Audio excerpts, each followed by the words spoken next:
ባለፈው ስለ አቺኮ የሚባል ውሻ ነግሬያቸው ነበረ። አቺኮ በጃፓን ውስጥ የሚገኝ አንድ ውሻ ነበር። ይህ ውሻ አሳዳጊውን ጠዋት ይሸትኛል፣ ማታ ሲመጣ ከባቡር ይቀበላሉ፣ ወደ ቤት በደስታ ይሄዳሉ፣ አቀባበል ያደርግለታል፣ ይስመዋል።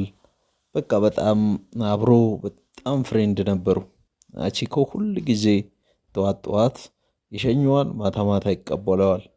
አንድ ቀን ግን አቺኮ እዛው ሆኖ ባለቤትየው አልመጣም ወይ ደግሞ ሰውየው አልመጣም። አቺኮ ስጠብቀው 9 ዓመታትን ፈጀ።